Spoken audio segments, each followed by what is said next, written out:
El día de hoy vamos a estar hablando sobre el tallo y la morfología del tallo. Y antes de observar o de ver detalles morfológicos del tallo, quiero que pensemos y que miremos en detalle esta imagen. Esta imagen es un jardín normal, la casa de cualquier persona, y aún así en un jardín uno puede ver una gran variación morfológica dentro de los tallos o de las formas de crecimiento de las plantas. En esta imagen se pueden ver desde plantas que tienen un porte bajo, que son por ejemplo las herbáceas, y otras plantas que tienen un porte mediano, como son los arbustos, que es lo que podemos ver en esta imagen. Pero también podemos ver árboles y podemos ver una gran variación en las formas que puede tener una planta. Ahora, esto es un pequeño jardín. La cuestión es, ¿y si fuese un bosque? ¿Qué tanto varía todas estas formas de crecimiento de las plantas? Ahora, la pregunta que debemos hacernos es, ¿por qué tanta variación? Y para tratar de responder a esa pregunta de toda la variación que vamos a tratar de ver el día de hoy, o parte de la variación morfológica o de las formas de crecimiento de las plantas, primero quiero que veamos esta ilustración. Es de un artículo publicado el año pasado, donde básicamente se hace una reconstrucción filogenética de las angiospermas. Y lo que se ha llegado básicamente es a encontrar que las primeras angiospermas surgieron en esencia durante el Cretácico, básicamente. Y estos nuevos datos revelan que la gran diversificación de las angiospermas ocurrió durante el Cretácico tardío, hace más o menos unos 135 millones de años. Pero este artículo es interesante porque según esta publicación, por ejemplo, durante el Jurásico evolucionaron las primeras angiospermas, ¿cierto? Pero en artículos anteriores o publicaciones anteriores se ha podido determinar también que los primeros registros fósiles datan a las angiospermas hacia el Cretácico superior, hace 135 millones de años. Esa es la evidencia. Eso quiere decir que las angiospermas evolucionaron durante este periodo, durante el Cretácico, donde surgieron las primeras plantas con flores entonces. Ahora, ¿cómo era el ambiente de esa época? Esta es una ilustración de un posible paisaje cretácico donde teníamos a los dinosaurios creciendo, teníamos obviamente el grupo de plantas dominantes durante este periodo de tiempo eran las gimnospermas y las pteridiofitas. No obstante, uno puede observar el crecimiento de plantas con flores, que es lo que podemos ver en esta imagen al mirar estas pequeñas estructuras de colores, son plantas con flores.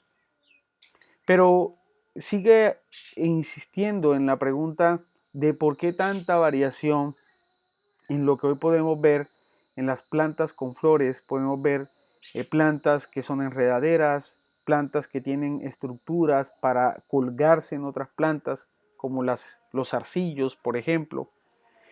Entonces, ¿por qué tanta gama? ¿Por qué tanta variación? Tenemos árboles altos y tenemos pequeños arbustos, tenemos hierbas.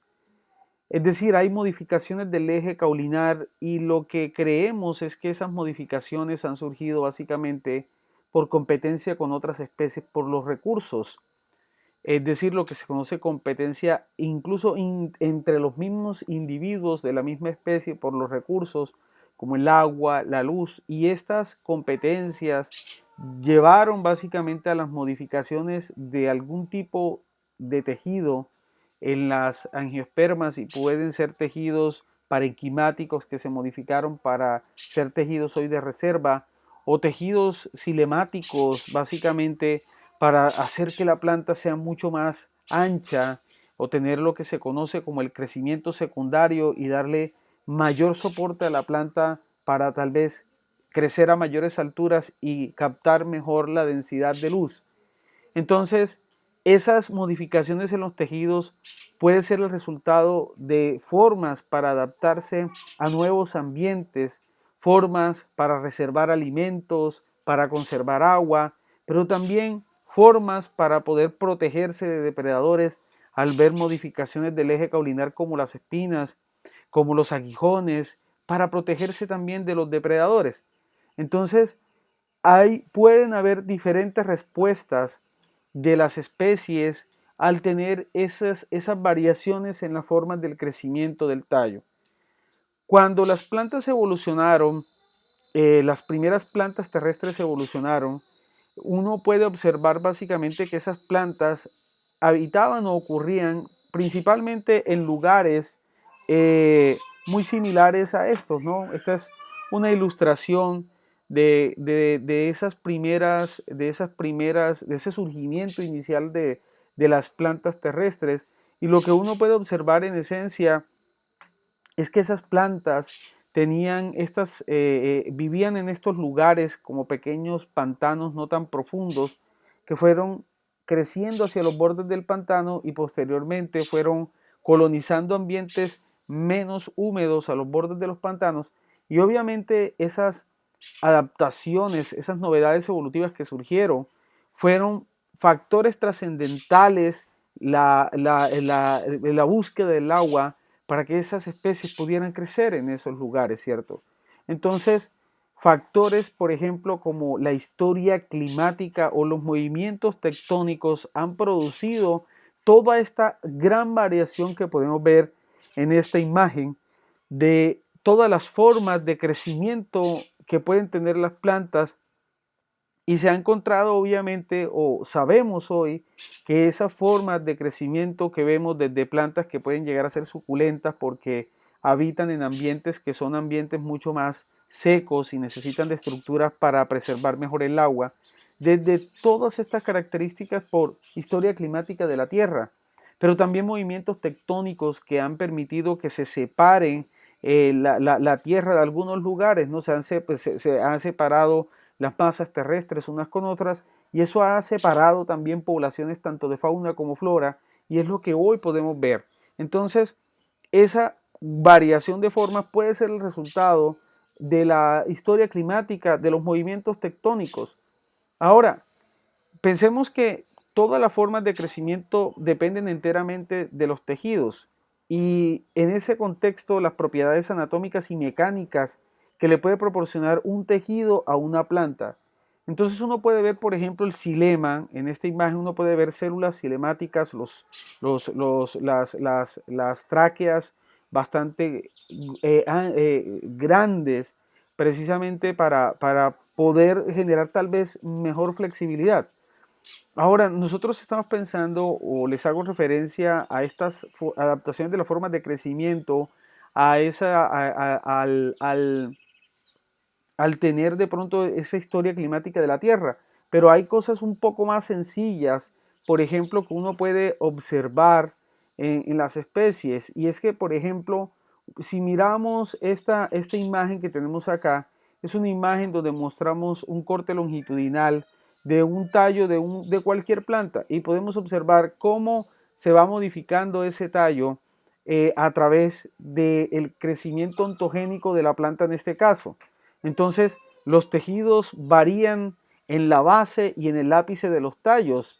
Los tejidos en ese orden, uno puede observar esta imagen en este artículo publicado en el 2009, el surgimiento y evolución de variantes cambiales en Bignoniaceae.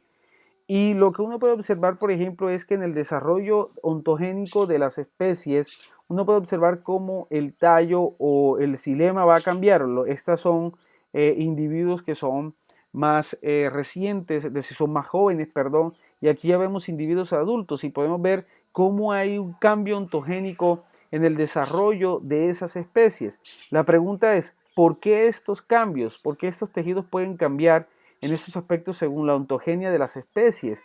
Entonces, podemos entender que las formas de crecimiento son un diseño que puede estar correlacionado con la ecología de las especies. Y si miramos, por ejemplo, en esta imagen, podemos observar tres cosas relevantes. Aquí nos vamos, por ejemplo, a una especie que es una especie de Bauhinia, que es una especie de la familia Fabaceae. Esta especie de Bauhinia es una enredadera básicamente. Sin embargo, cuando uno la puede ver en etapas juveniles, esta especie de Bauhinia básicamente es una especie que que es arborescente, crece como un árbol y posteriormente, después de un tiempo, simplemente esta especie se vuelve una enredadera, una liana y comienza a crecer básicamente en este hábito de crecimiento. Entonces, ese es un ejemplo de cómo las especies pueden cambiar literalmente de acuerdo con el estado de crecimiento, el estado del desarrollo de ellos. Ahora, no solamente eso, mire, hay especies que en lugares abiertos son diferentes. Por ejemplo, lo que uno puede observar es que hay especies que cuando ocurren, o las especies cuando ocurren en espacios abiertos en los que uno puede dominar el borde del bosque, las especies tienen un tallo donde las tráqueas en el xilema son mucho de un diámetro mayor y ese diámetro mayor es consecuente con generar mayor flexibilidad porque estas especies que están hacia estas zonas abiertas son golpeadas con mayor fuerza por la brisa, por el agua y necesitan mayor flexibilidad. Cosa muy diferente cuando uno puede observar especies dentro del bosque que se fracturan más rápidamente, su tallo se fractura de manera mucho más rápido ante las condiciones climáticas. Entonces, se puede observar incluso hay individuos de la misma especie que cuando crecen en lugares en el borde del bosque, su anatomía es diferente a cuando crece en lugares que son del interior del bosque. Entonces, esto genera factores de seguridad, generan que la morfología de las plantas cambie. Entonces, el viento, de manera incluso cercana a las plantas, va a generar un cambio en ellas. Factores que más afectan el crecimiento de las plantas, la luz, por ejemplo. Las plantas compiten bastante por la luz. Y todos estos factores que les estoy mencionando son características que permiten o que han modificado o que han influenciado de una manera directa o indirecta a las formas de crecimiento que uno puede ver en las plantas. En esta imagen, por ejemplo, y es otra de las cosas que también ha influenciado mucho en la evolución de las angiospermas y las formas de crecimiento también, ha sido la relación directa que han tenido las angiospermas con los insectos. Y es que básicamente el número de insectos, se ha encontrado que la tasa de diversificación de los insectos está muy directamente relacionada con las tasas de diversificación de las angiospermas. Y entonces esto nos ayuda a comprender también que adaptaciones florales de las angiospermas y por consecuente la búsqueda de esas relaciones mutualistas con los insectos, pues ayudan literalmente a preservar o a diversificarse en las formas de crecimiento que podemos ver en las angiospermas. Ya teniendo un poco más claridad de qué factores, y los resumo en factores ambientales principalmente, como la luz, como el agua, como el viento, pero también factores por competencia con otras especies, han llevado a tener una gama de modificaciones en el crecimiento de las plantas. Y en ese orden quiero mencionarles todas esas modificaciones en este momento. Aquí vemos una imagen donde tenemos el vástago de una especie y el vástago de una especie está conformado obviamente por las hojas, el tallo, las ramas, pero también por dos partes fundamentales que son las yemas. Las yemas apicales, que son las que se encuentran en la parte de arriba, y las yemas axilares. Las yemas apicales, que son las que producen el crecimiento horizontal de un tallo, y las ramas, por el contrario, son producidas por las yemas axilares. En ese orden de ideas, esas zonas vegetativas o esas yemas, como también las llamamos, son puntos meristemáticos, es decir, son zonas de crecimiento constante donde tenemos procesos de mitosis constantes, y eso son obviamente células que se encuentran en procesos de morfogénesis o producción exógena de primordios básicamente.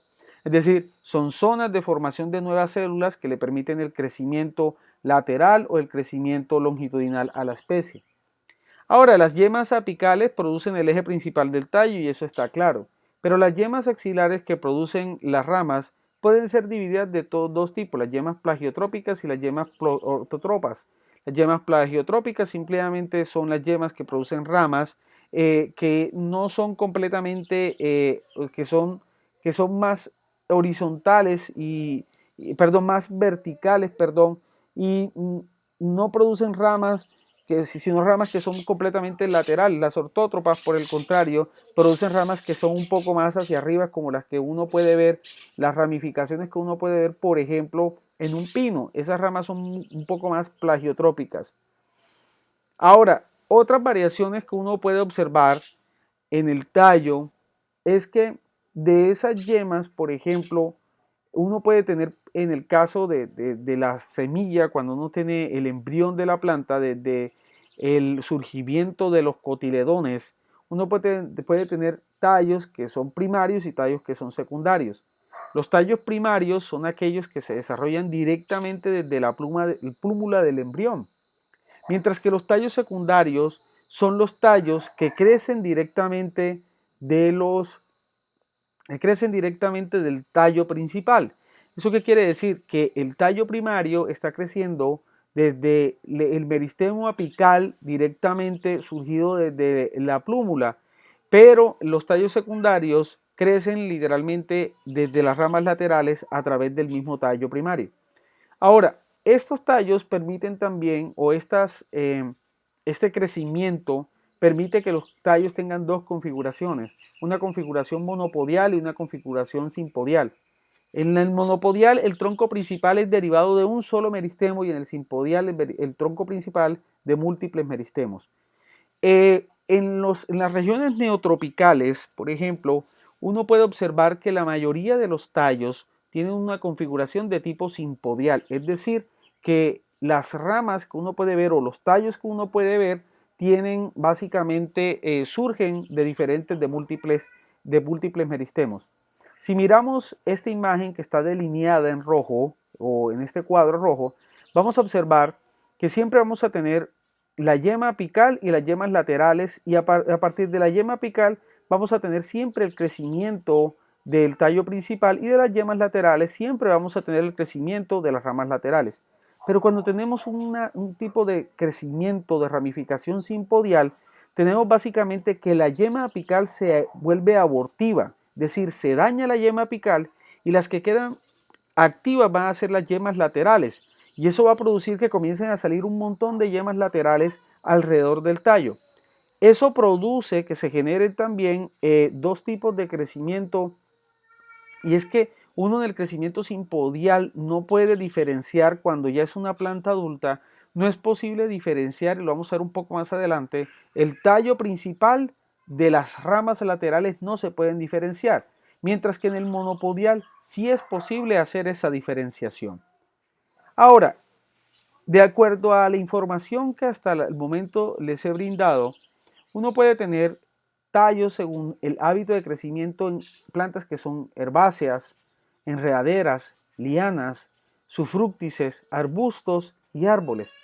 Una hierba es una planta sin crecimiento secundario, son plantas de tallos débiles y de bajo porte de crecimiento. Las enredaderas, por su parte, son plantas de tallos alargados, también son débiles, pero tienen estructuras como zarcillos o incluso raíces axilares que le permiten trepar fácilmente en algunas áreas. Las lianas, por su parte, son plantas de tallos leñosos, alargados, pero están lignificados. ¿Qué quiere decir que esté lignificado? Que tiene xilema secundario, y ese xilema secundario les permite tener un tallo que es mucho más grueso. Otra característica que también tienen las lianas es que también pueden tener zarcillos, pero en este caso las raíces no les sirven como estructuras para adherirse a otras plantas o a otras superficies. Las sufrútices, por su parte, son plantas de tallo leñoso solo en la parte superior, y hay varios tallos surgiendo a la base del suelo. Arbustos, por su parte, son plantas de tallos leñosos, pero son varios tallos surgiendo a nivel del suelo. Y los árboles son plantas con tallo leñoso que presentan tronco y son perennes. Es decir, la diferencia, por ejemplo, que existe entre un sufrútice, un arbusto y un árbol, es que una sufrútice es una planta que tiene un tallo, pero inmediatamente el tallo sale de la tierra, o cuando sale la planta de la tierra, comienza a ramificarse y uno nunca alcanza a ver realmente el tallo, sino solamente las ramificaciones. En el arbusto uno alcanza a ver un pequeño tallo que comienza a surgir, ¿cierto? Y se puede observar, y luego vienen las ramificaciones. En el sufrútice uno no alcanza a ver ese tallo principal, uno solamente ve las ramas básicamente. Y los árboles obviamente es donde uno se alcanza a ver el tallo, y la parte del tallo visible que es observable se le llama tronco básicamente, y luego uno puede observar todo las ramificaciones de las plantas. En esta imagen o en estas imágenes les puedo mostrar lo que corresponde a una hierba, que es esta que tenemos acá. Esta es una enredadera. Estas que están aquí, todas estas, serían lianas, si ven que son más gruesas y tienen una estructura mucho más arborescente, se ven lignificadas. Aquí tenemos un sufrúctice y aquí tenemos un arbusto y finalmente tenemos un árbol donde se alcanza a ver el tronco y luego las ramificaciones. Entonces, estos tallos, según el crecimiento, hay tallos que son erguidos o erectos, y de entre los erguidos erectos tenemos a los troncos o los fustes, a los estípites, a los cálamos, a las cañas. Un tronco o fuste son tallos leñosos y ramificados en la parte superior, es decir, son los tallos que tienen tronco. Un estípite está conformado por una simple columna de hojas en la parte apical del árbol, nada más. Un cálamo son hierbas básicamente cilíndricas, pero no se les notan nudos ni se les notan ramificaciones. Y unas cañas, por el contrario, tienen ramificaciones y tienen nodos. Una diferencia importante también entre las cañas y el cálamo es que las cañas tienen hojas que son envainadoras. ¿Y qué es una hoja envainadora? Es que tiene básicamente una vaina, la estructura se llama vaina, y esa vaina comienza a rodear literalmente el tallo, y vamos a verlo en estas imágenes. Esta imagen que les señalo básicamente corresponde a un tronco, un fuste. Este es un estípite donde podemos observar que las hojas crecen en la parte apical y el resto del tallo va a estar libre. Aquí podemos observar un cálamo donde literalmente no se nota la diferencia de un tallo, no hay nodos ni entrenodos. Y aquí tenemos una caña, por ejemplo de la familia Poaceae, del género de los bambús. Es claro uno observar este tipo de crecimiento. Aquí se notan los nodos y esta parte verde que uno lo puede observar pues simplemente es la vaina, que es una modificación de la hoja que está envolviendo al tallo. Entonces los tallos, según su crecimiento, podemos tener tallos también en escapo, volubles, trepadores. Un escapo es una formación en bulbo o rizoma que no tiene hojas o las hojas están muy reducidas. Volubles son plantas que ascienden en espiral sobre otra planta, y trepadoras son plantas que básicamente ascienden con estructuras especializadas como hojas, peciolos, zarcillos, entre otras estructuras. Esta imagen corresponde a un escapo, esto que vemos acá, y acá podemos ver un escapo de mejor manera. Estas especies, por ejemplo, son especies de la familia Agabaceae, ¿cierto? Y aquí podemos observar todo el escapo, aquí están todas las hojas creciendo solamente en la base, pero en el tallo no. Esto que vemos en la parte de arriba verdecito corresponde a las inflorescencias. Esto es una planta voluble. Fíjense que una planta voluble son las que van creciendo en forma de espiral sobre otras plantas, pero no tienen estructuras especializadas, sean hojas o peciolos modificados, como lo podemos ver en esta imagen, que podría corresponder a una especie de la familia Passifloraceae, una pasiflora comúnmente llamada en el Caribe colombiano una maracuyá, por ejemplo. Es un tipo de plantas trepadoras. Tienen esas estructuras como los zarcillos que les sirven para crecer. Aquí vemos imágenes que corresponden, por ejemplo, a un cálamo, a una caña, a un voluble, a un trepador, un árbol y un arbusto, solo para reforzar los conceptos que acabamos de ver anteriormente. También tallos, según su crecimiento, podemos observar tallos ascendentes, tallos que son reclinados. ¿Qué es un tallo ascendente? Se levantan de forma oblicua y se oblicúan.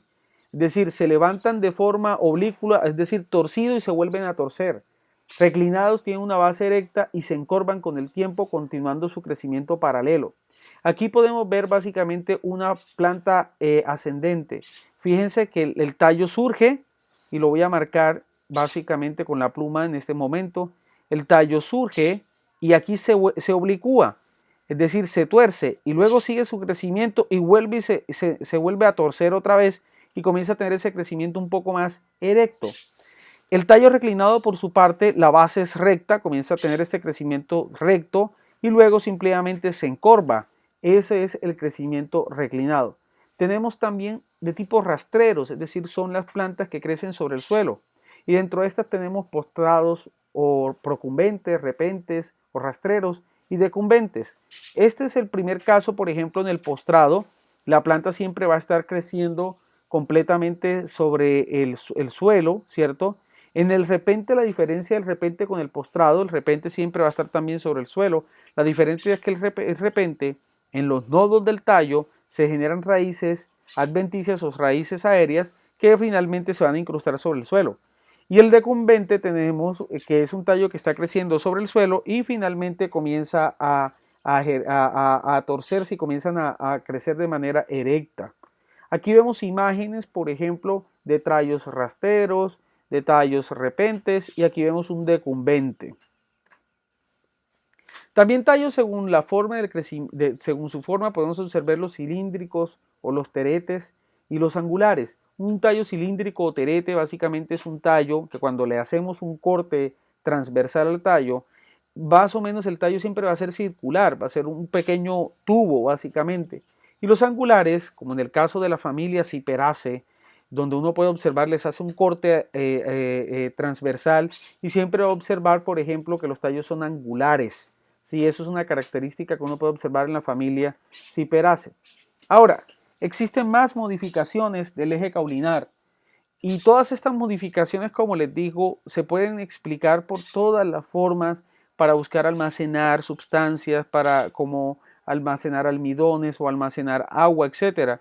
Y pueden haber modificaciones de tallos en rizomas, estolones, tubérculos, bulbos, bulbínulos, cladodios, filocladodios, aguijones, espinas caulinares, pulvínulos, silopodios, tallos alados, zarcillos. Son todas modificaciones que vamos a entrar a ver. Un rizoma, estolones y tubérculos. Los rizomas son tallos subterráneos y paralelos al suelo cubiertos de hojas modificadas. Esas hojas son básicamente escamas. Los estolones son brotes alargados que nacen a la base del tallo y los tubérculos son subterráneos y son tallos de reserva. Aquí tenemos esta primera imagen, corresponde a un tallo, un rizoma. Este es el rizoma básicamente, estos son los tallos y son tallos que siempre son subterráneos y lo que vemos acá en blanco son las pequeñas escamas o las hojas modificadas que los están cubriendo. Este es el caso, por ejemplo, de un estolón. Por ejemplo, aquí podemos ver un estolón en la familia Bromeliaceae, donde literalmente está surgiendo. Estas son las hojas, todo lo verde acá que está creciendo en roseta son las hojas y estos pequeños palitos son básicamente los tallos en estolón. Esto es literalmente un tubérculo. Aquí tenemos el crecimiento del tallo en forma de tubérculo, como lo podríamos ver en una papa, ¿cierto? De la familia del género Solanum, que crecen básicamente en tubérculo también. Son subterráneos y sirven de reserva. Aquí tenemos los bulbos, que son tallos abreviados, es decir, son pequeños, cortos, disiformes, y en lo inferior salen en las raíces. Dentro de los bulbos están los tunicados, los escamosos y los cornos. Los tunicados son tallos en escamas amplias, grandes y concéntricas, son tallos pequeños. Escamosos son escamas cortas, estrechas e imbricadas. Y el cormo tiene apariencia también de rizoma grande y con grueso y pocas escamas. Aquí vemos, por ejemplo, dentro de las imágenes, este primero es una cebolla, es un tallo básicamente tunicado, escamas amplias, es decir, gruesas, amplias y son concéntricas, todas siempre van hacia el centro. Un tallo escamoso, por su parte, tiene escamas que son un poco más estrechas, que es lo que vemos en esta imagen que les marco en rojo en este momento. Este sería básicamente un tallo escamoso y este sería básicamente un cormo, que parece un tallo de apariencia como un rizoma, grande, grueso y con pocas escamas. Otras modificaciones del eje caulinar son los aguijones, las espinas, pero también los pulvínulos. Los aguijones son normalmente puntiagudos, son duros, son pelos modificados, son fácilmente arrancables. Estos son los aguijones, que los podemos ver acá, son imágenes gruesas. Especies de la familia Malvaceae, por ejemplo, alcanzan a tener estos aguijones. Y aquí yo coloco fácilmente arrancables, pero realmente no son tan fáciles de arrancar, son duros porque son bastante consistentes, así que no son tan fáciles de arrancar, pero se pueden arrancar de manera más sencilla que una espina. Las espinas, por ejemplo, uno las puede observar en la familia Rutaceae, en el género Citrus, por ejemplo, en el limón. Cuando uno quiere arrancarle una espina a un limón, es muy difícil y cuando lo hacemos o logramos arrancarla, siempre sale como con una pequeña tira en la parte de abajo cuando la arrancamos. Esa tira es porque ellas tienen tejidos vasculares que están conectando a las espinas con eso. Las espinas, por ejemplo, muchas son hojas completamente modificadas, como lo podemos ver en la familia Cactaceae, podemos ver esas hojas modificadas básicamente. Los pulvinos, por su parte, son esas protuberancias o estos gorditos. Este gordo que les marco acá en rojo ahora es un ejemplo de la familia Caparaceae, del género Caparidastrum, donde uno puede ver estos pequeños engrosamientos en la base en este caso es la base del peciolo, pero uno puede observar pulvínulos en la subfamilia Mimosoide de la familia Fabaceae, donde uno puede observar esos pulvínulos en una planta muy común de acá del Caribe que le llaman la dormilona. Uno las toca y las hojas se recogen. Precisamente esa reacción que tiene la planta a recoger las hojas es precisamente por unos pulvínculos que lo que hacen es que literalmente absorben el agua de las hojas y eso genera que ellas se retraigan y es una característica defensiva para exponer unas espinas y esas espinas sirvan literalmente, en este caso serían aguijones, sirven básicamente para detener a los depredadores o a los herbívoros.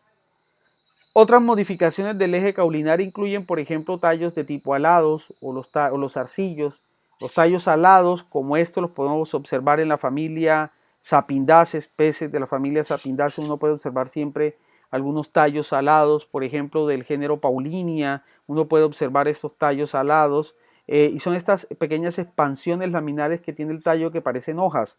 Tenemos básicamente también los zarcillos. Y dentro de los zarcillos hay modificaciones espectaculares. Por ejemplo, la familia Bignoniaceae de la subfamilia Bignonie, que son plantas que son lianas que crecen en los bosques. Por ejemplo, el bosque seco tropical crece muchísimo. Y lo que uno ha observado es que estas plantas tienen hojas que son hojas compuestas trifoliadas. Y uno de los tres foliolos o foliolulos básicamente se modifica como un zarcillo para que la planta pueda trepar sobre otras. Otras, como en el caso de la familia Passifloraceae, simplemente tienen zarcillos que están surgiendo desde las yemas axilares para trepar. Otras de la familia Cucurbitaceae también lo tienen. Hay muchas familias que tienen estas características que sirven simplemente para trepar y son modificaciones del eje caulinar. Todas estas modificaciones, como les decía desde el principio, han sido una respuesta hacia el ambiente, han sido una respuesta hacia las condiciones climáticas en las que ellas viven. Y eso sería todo por el día de hoy sobre el tallo y las variaciones morfológicas. Muchas gracias, nos vemos en la próxima.